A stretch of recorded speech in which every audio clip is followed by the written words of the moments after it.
I found it in his jacket pocket while doing laundry. A photograph, glossy and warm from the dryer, showing my husband Luke pressed close to a woman I'd never seen before. Her red dress matched her lipstick, and his hand rested on the small of her back like it belonged there. My name is Kate, and until 30 seconds ago, I thought I had a perfect marriage. The laundry basket dropped from my hands, clean clothes scattering across our bedroom floor. My fingers trembled as I lifted the photo closer, studying every detail, the intimacy in their posture, the way they leaned into each other. The genuine smile on Luke's face that I hadn't seen in months. "Honey, did you wash my blue tie?" Luke's voice floated up from downstairs. I shoved the photo back into his pocket, my heart hammering. Still in the dryer, I called back, proud of how steady my voice sounded. The jacket carried an unfamiliar scent, something floral and expensive that definitely wasn't mine. "Found it." He appeared in the doorway, already dressed for work in crisp slacks and a white shirt. "What happened here?" "Dropped the basket." I started gathering clothes, keeping my eyes down. "That work event last week, the one you went to alone, were there photographers there?" He paused, adjusting his tie in the mirror. "Just the usual corporate stuff." "Why?" "No reason. Just curious." I folded a towel with mechanical precision, watching his reflection. 7 years together, and I'd never noticed how easily lies fell from his lips. "Don't forget dinner at Mom's tonight," he said, grabbing his jacket. "She's making that pasta you love." Linda.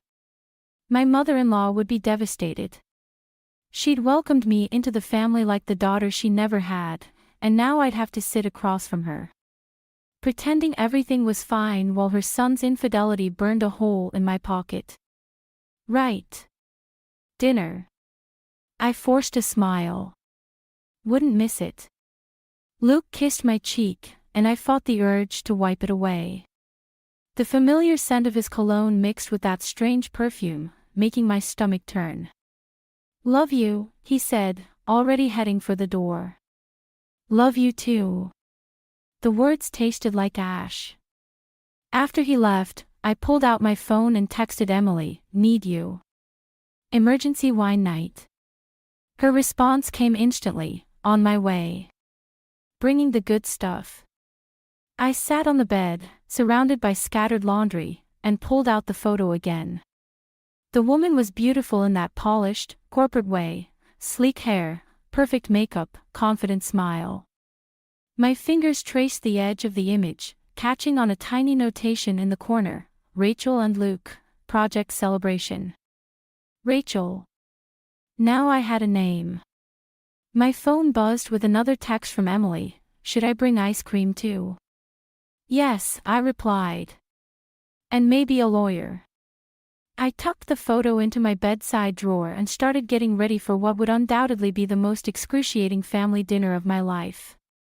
Part of me wanted to scream, to call Luke and demand answers, to throw his perfectly pressed suits onto the front lawn. But something deeper, colder, was taking root. The judge's daughter in me, thanks, Dad, knew better than to show my hand too early. If Luke wanted to play games, he'd learn that I could play them too. And I played to win. The perfume bottle would be easy enough to find in his office. The emails would follow. Then the credit card statements. By the time I was done, I'd have enough evidence to bury him. I picked up his jacket again, inhaling that foreign scent. "Game on, darling," I whispered, already planning my next move. Game on. Linda's dining room smells like garlic and childhood memories. I watch Luke help his mother carry dishes to the table, playing the role of devoted son while my stomach churns with every casual lie he tells. "Katie, sweetheart, you've barely touched your wine." Linda reaches across the table, her fingers brushing my hand. "Are you feeling all right?" "Just tired." I force a smile, but my fingers tighten around the stem of my glass. End of semester stuff at school. Luke settles into his chair, loosening his tie. You work too hard, babe.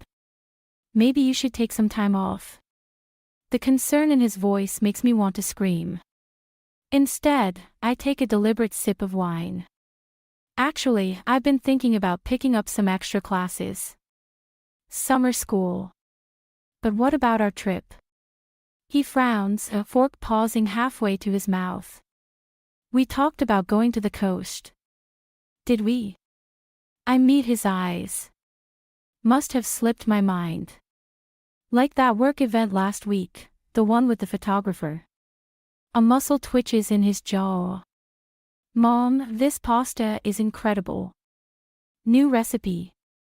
Linda beams, launching into a story about her cooking class, while I watch Luke's shoulders relax. He thinks he's dodged the bullet. Poor, naive Luke. Oh.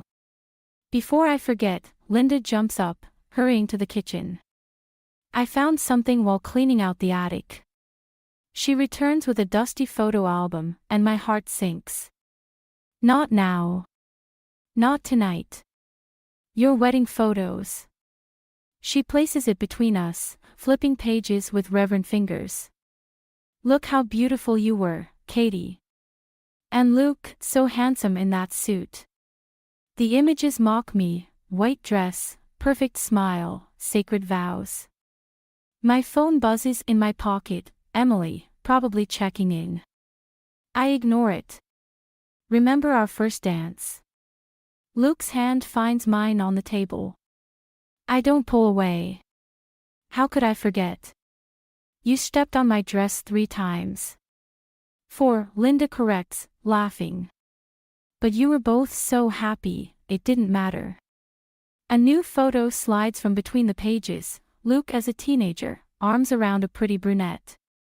Linda snatches it up quickly, but not before I notice the girl's striking resemblance to Rachel. Who's that? The words escape before I can stop them. Nobody, Luke says sharply. At the same moment Linda murmurs, Sarah Mitchell. The tension crackles. Luke stands abruptly, gathering plates. Mom, let me help with cleanup.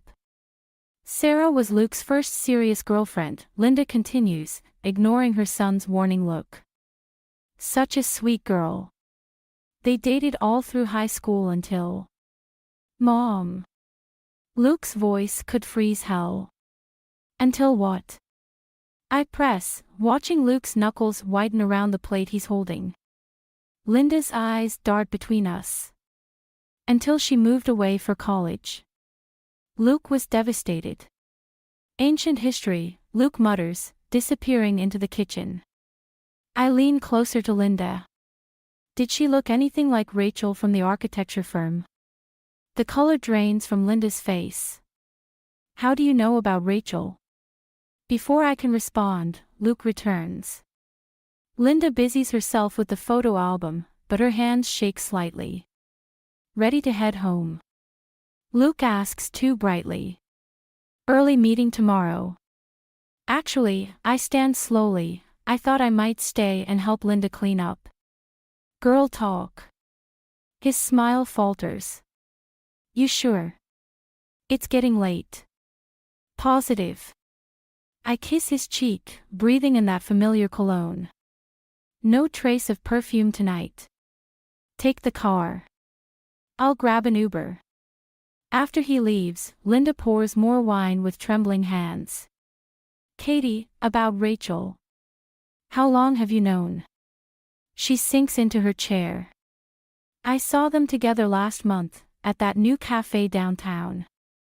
Luke said it was just work, but... She twists her wedding ring, a nervous habit I've never noticed before. I've seen that look before. On his father's face. The pieces click into place, Linda's quiet acceptance of her ex-husband's absence, her overprotectiveness of Luke. Her endless attempts to make me feel like family. History repeats itself, I murmur, reaching for my phone. Emily's text glows on the screen, found something. Call me ASAP. Not always, Linda says softly. Sometimes we can break the cycle. I look at my mother-in-law, really look at her, and see something new in her eyes. Not just sympathy, but solidarity. Yes, I reply, already planning my next move. Sometimes we can. Emily's text led me to Bellini's, the kind of overpriced Italian restaurant where deals are made over $100 bottles of wine. I'm parked across the street, watching Luke's silver Audi pull into the lot right on schedule. His important client meeting excuse still rings in my ears. My hands grip the steering wheel until my knuckles turn white. Because there she is, Rachel Parker, stepping out of her own car, smoothing that red dress that matches her lipstick perfectly. Just like in the photograph. Got you, I whisper, reaching for my phone to record. But my fingers freeze when I see who else exits Rachel's car, Linda. My mother-in-law's presence hits me like a physical blow. She hugs Rachel, laughing at something Luke says as they walk inside together. The betrayal doubles, triples, becomes something monstrous. My phone buzzes. Emily, status update. I can't type fast enough, Linda's here. With them. She lied to me. The response is immediate, holy shit. Want backup? Before I can reply, another car pulls into the lot, a familiar black Mercedes. My father's car. James Miller, retired judge and perpetual disappointment in my life choices, steps out adjusting his tie. What the hell? The words escape in a strangled whisper. I abandon the car, my heels clicking against pavement as I cross the street. Through Bellini's front window, I can see them all being seated at a round table, Luke, Rachel, Linda, and now my father. Looking more animated than I've seen him in years. The hostess smiles as I enter. Table for one. No. My voice sounds distant, hollow. I see my party. I walk toward them in slow motion, watching their faces change as they notice me. Luke goes pale. Rachel's hand jerks away from his arm. Linda's wine glass freezes halfway to her lips. Only my father looks unsurprised. Katie, he says calmly. Right on time. Time for what? The words come out sharp enough to cut. Sweetheart, Luke stands, reaching for me. This isn't. Sit down, Lucas. My father's voice carries the weight of 30 years on the bench. Luke sits. Catherine, please join us. There are things you need to hear. I've heard enough lies. But I sit anyway, because that's what good daughters do. The waiter appears with water and menus. No one touches them. Your mother wore that same expression, my father says quietly, the day she discovered I wasn't who she thought I was. The pieces start falling into place, Linda's knowing looks, the Sarah Mitchell story, my father's sudden appearance. You're not just Luke's co-worker, I say to Rachel. You're Sarah Mitchell's daughter. Rachel nods slowly. I needed answers about my mother. About why she really left. Luke was helping me. By sleeping with you. The words taste like poison. No, Linda interrupts. By trying to prevent the same mistakes. The same patterns. She looks at my father. Tell her, James. Tell her everything. My father sighs, suddenly looking every one of his 60 years. Sarah Mitchell wasn't just Luke's high school girlfriend. She was my legal clerk. And when your mother found out about our affair. Stop. The word comes out like a gunshot. Just stop. Luke reaches for my hand. I yank it away. Kate, please.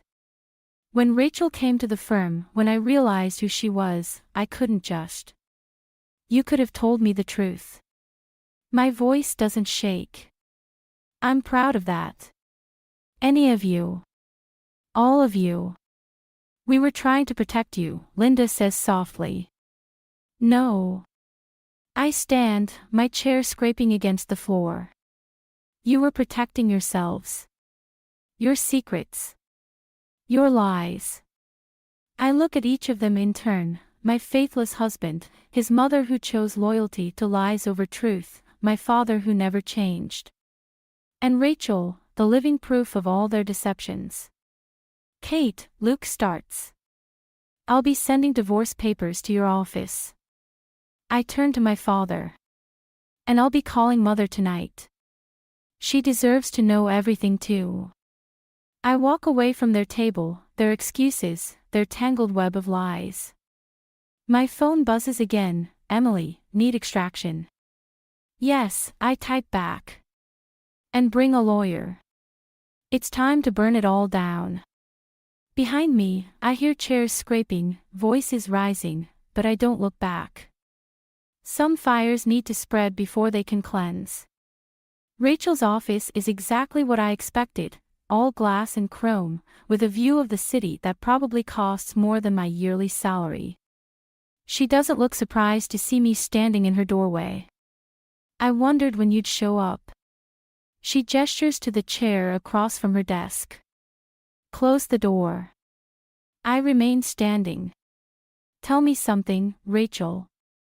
Was seducing Luke part of your original plan, or just a bonus while digging up dirt on my father? Interesting assumption. She leans back, crossing her legs. That I seduced him. That this was all my idea. Wasn't it? Your father ruined my mother's life. Luke. She pauses, touching a silver frame on her desk.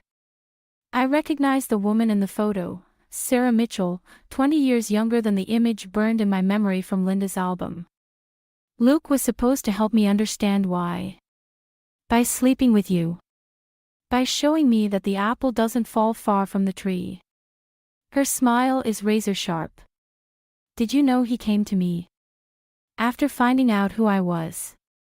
He said he wanted to protect you from the truth about James. My laugh sounds hollow. By having an affair. Brilliant logic. No. She opens her desk drawer, pulls out a thick manila envelope. By helping me gather evidence. Your father's pattern of affairs didn't stop with my mother, Kate. There were others. Many others. The envelope lands between us with a dull thud. Luke was going to tell you everything. After we had enough proof. She taps the envelope. Then things got complicated. You fell for him. He fell for me. Her composure cracks, just slightly. Or maybe he just fell for the idea of being someone's hero instead of another Miller family disappointment. My phone buzzes, Emily, probably with updates from the lawyer. I ignore it. Why tell me this now? Because you deserve to know that Luke's betrayal started with trying to protect you.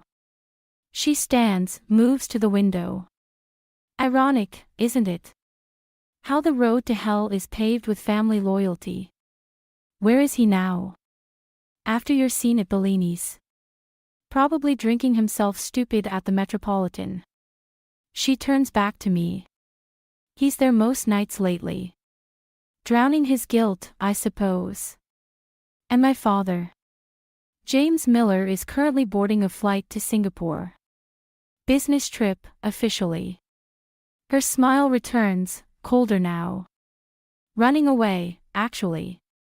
Just like he taught Luke to do. I pick up the envelope. It's heavy with secrets, with evidence of generational betrayal. What are you going to do with all this? Rachel asks. Why do you care? Because despite everything, I loved him. She returns to her desk, picks up her phone. And because I just sent copies of everything to your mother. The floor seems to tilt beneath my feet. You what?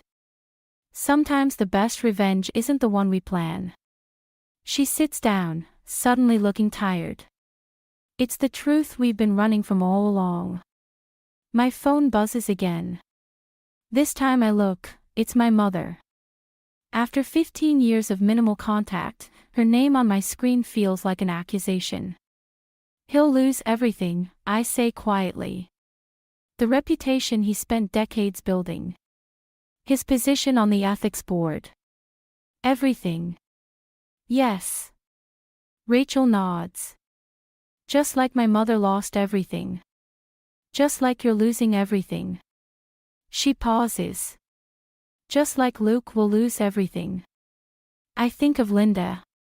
Probably sitting in her kitchen with her photo albums and her memories of 2 generations of Thompson men and their perfectly justified betrayals. Thank you, I say, turning to leave. For what? For showing me that sometimes the best revenge isn't revenge at all. I hold up the envelope. It's letting the truth do its own dirty work. As I walk out of her office, my phone buzzes a 3rd time. Luke, please come home.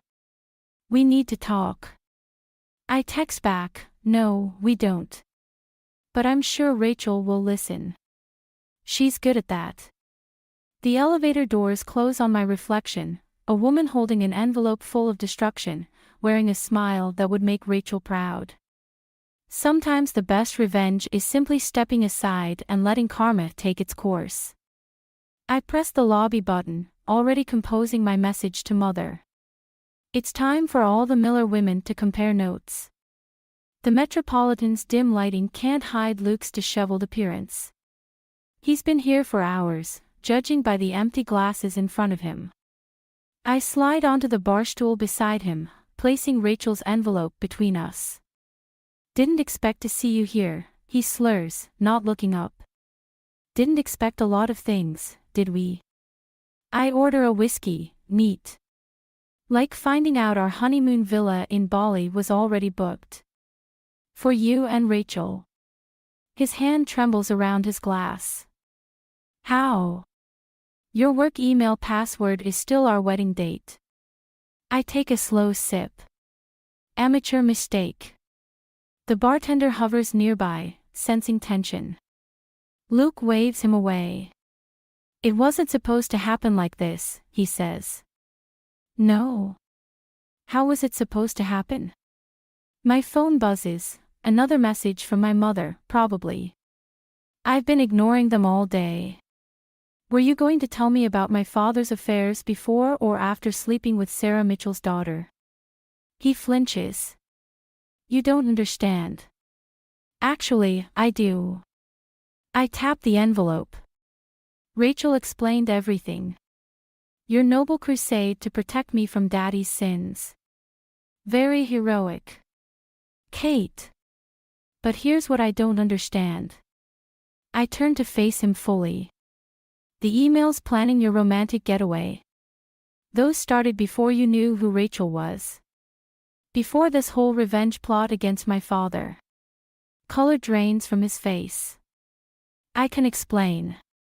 The thing about being married to a liar, I cut him off, is that you get really good at spotting patterns. Like how you touch your wedding ring when you're about to lie. Or how you've been deleting texts every night before bed. He reaches for the envelope. I pull it back. Don't worry, these aren't the only copies. Rachel made sure of that. I finish my whiskey. She's quite thorough, your girlfriend. Must be why my father hired her at the firm in the first place. What? Luke straightens, suddenly more alert. James hired her. Now it's my turn to smile. Amateur mistake number 2, assuming you knew who was manipulating whom. My phone buzzes again. This time I look, it's Linda, he knows. James knows everything. Be careful. You should call Rachel, I say, standing. I think she has some explaining to do about who really orchestrated this little drama. Wait. Luke grabs my arm. Whatever you're planning. I'm not planning anything. I gently remove his hand. I'm just letting the truth do what it does best, destroy everything in its path. The bartender approaches as I turn to leave. Ma'am. Your husband's tab. Ex-husband, I correct him. And he can pay his own bills. Just like Rachel can pay hers. I pause. Though I hear the firm's expense account is quite generous. Right, Luke? Outside, the night air feels clean compared to the bar's stale atmosphere. My phone lights up with a text from Rachel, "We need to talk. Your father isn't who you think he is." I type back, "Neither are you. But I'm learning." Another message from my mother appears, "Coming home tomorrow. We have much to discuss." The pieces are falling into place, but not in the way anyone expected. Not Luke, thinking he could play hero. Not Rachel, thinking she could use him for revenge. Not even my father, thinking he could control everything from behind the scenes. I flagged down a taxi, giving the driver Linda's address. She deserves to know what's coming, how both our families are about to implode in ways none of us anticipated. My phone buzzes one final time. "Emily, got the papers ready. Sure you want to do this?" I think about the web of lies, the carefully orchestrated betrayals. The way everyone thought they were the puppet master when they were really just dancing on someone else's strings. "Yes," I reply. Time to cut all the strings at once. The taxi pulls away from the Metropolitan just as Luke stumbles out, phone to his ear, probably calling Rachel. Let them scramble. Let them panic. The truth is already in motion, and not even my father can stop what's coming. Sometimes the best revenge isn't about getting even. It's about getting free. Our first wedding anniversary dinner looks perfect from the outside. Crystal glasses catch the light, white roses fill the air with sweetness, and Luke beams at me from across the table at LeBlanc. Completely oblivious to what's coming. To us, he raises his glass. 1 year down, forever to go. I clink my glass against his, watching him drink. My own champagne remains untouched. Forever is such an interesting concept. Linda shifts in her seat beside me, her eyes darting between us. She knows something's wrong but can't quite piece it together. Good. Katie's right, my mother says, taking her seat. Her surprise appearance 10 minutes ago nearly made Luke choke on his appetizer. Forever is only as reliable as the people promising it. Luke's smile falters. "Margaret, we weren't expecting." Clearly. She smooths her napkin, every inch the judge's scorned wife. But then, expectations can be so disappointing. Right, James? My father, at the head of the table, loosens his tie slightly. Perhaps this isn't the time. 8:15, I interrupt, checking my watch. Actually, it's exactly the time. The maitre d' approaches our table, Rachel following close behind. She's wearing red again, but her usual confidence seems shaken. "I'm sorry," she says, not to Luke or me, but to my father. "I couldn't." "Sit down, Rachel." My mother's voice could freeze hell. "Since you're so fond of Thompson men, you might as well join the anniversary celebration." Luke stands so quickly his chair nearly topples. "Kate, what are you doing?" Creating a teaching moment. I finally lift my champagne. About patterns. About karma. About how secrets have a way of coming full circle. Linda reaches for her son's arm. "Luke, what's going on?" "Ask Rachel," I suggest. Or James. Or maybe start with why Sarah Mitchell's daughter just happens to work at Daddy's firm.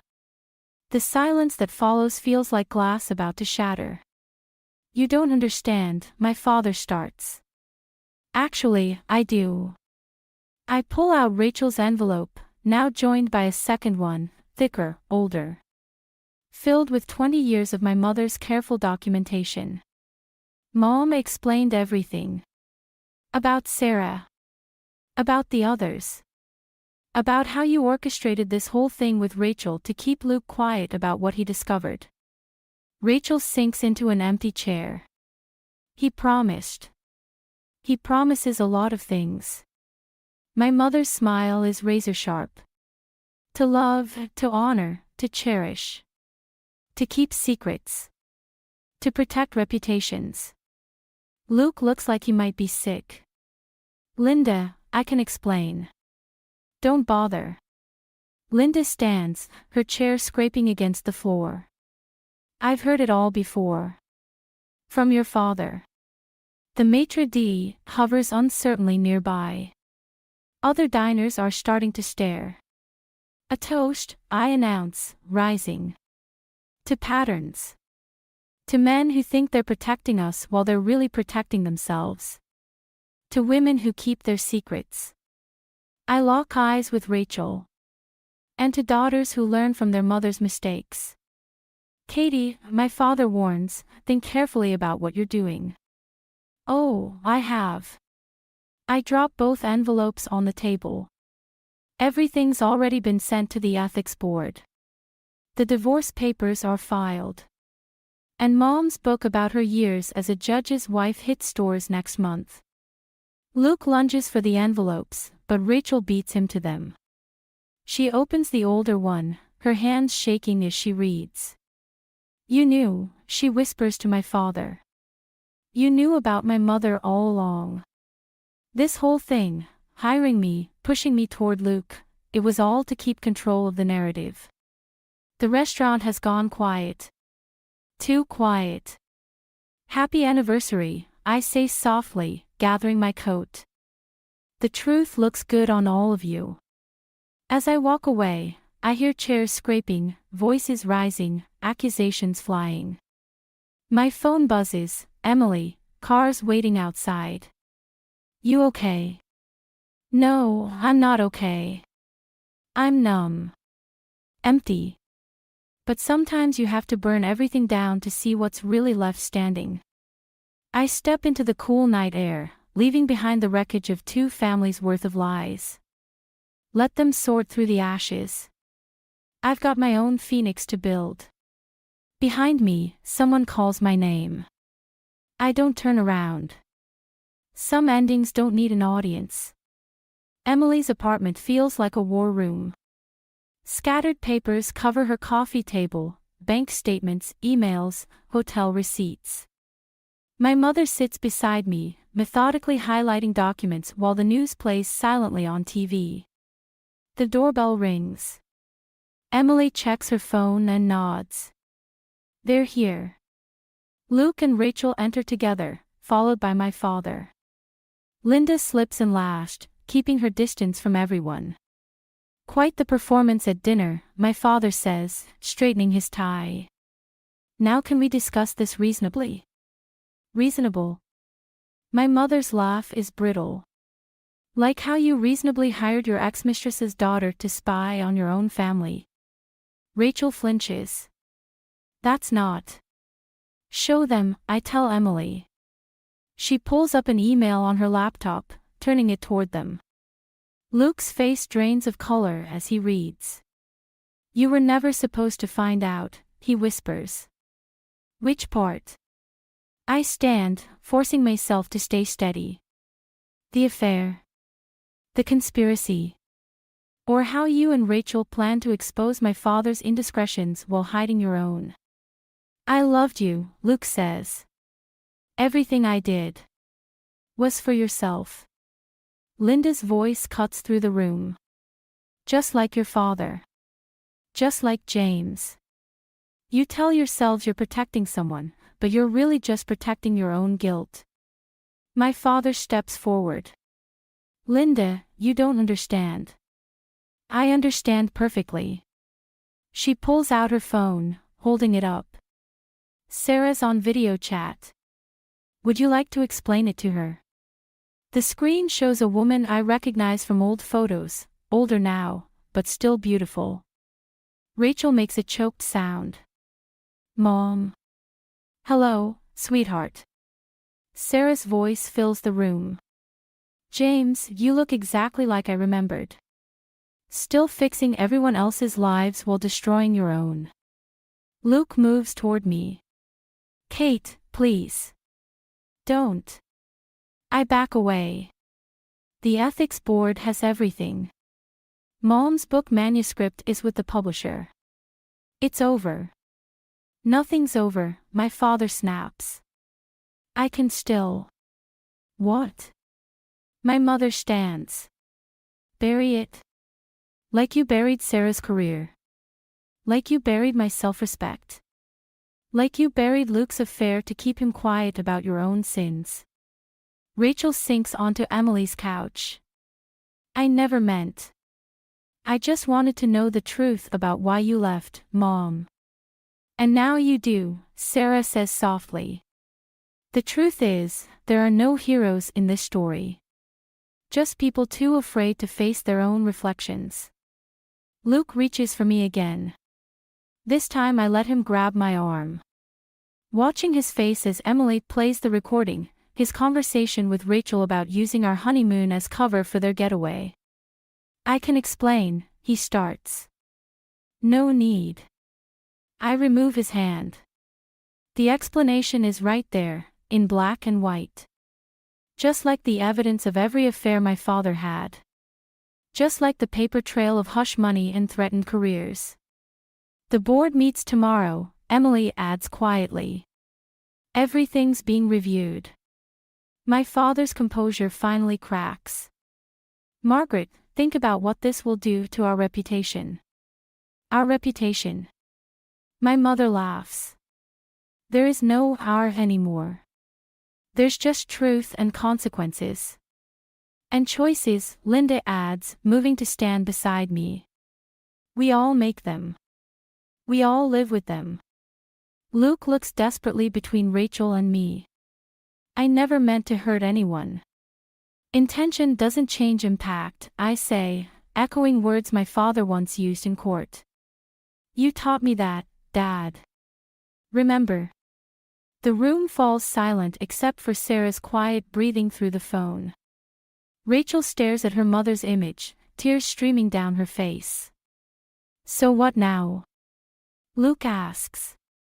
I look at each of them, my father, the righteous judge undone by his own hypocrisy, Luke. The devoted husband who became everything he claimed to hate, Rachel, the daughter seeking truth who buried herself in lies, Linda. The mother who saw history repeating itself, my mother, finally free from decades of silence. Now. I gather my coat. Now we all live with our choices. The truth is out. What happens next is up to you. I leave them there, surrounded by evidence of their own destruction. Emily follows me to the door. You okay? She whispers. I'm not. I might never be. But as I step into the night air, I feel lighter than I have in months. Sometimes winning isn't about revenge at all. Sometimes it's just about refusing to play the game anymore. The ethics board's decision arrives in a plain white envelope. I leave it unopened on Emily's kitchen counter while we pack the last of my things from Luke's house. Your mother's book hit the bestseller list, Emily says, taping another box. Luke's firm is in damage control mode. I fold another sweater, breathing in the lingering scent of our shared laundry detergent. And Rachel moved back home. Sarah got her a job at a different firm. Emily pauses. Linda called again. Of course she did. Linda's been leaving messages, each one more raw than the last. Like mother, like son, both trying to explain, to justify, to rewrite history. The doorbell rings. My father stands there, looking smaller somehow in his casual clothes. No more judge's robes to hide behind. The board's decision, he gestures at the envelope. Don't you want to know? Not really. I continue packing. The truth's already out there. The rest is just paperwork.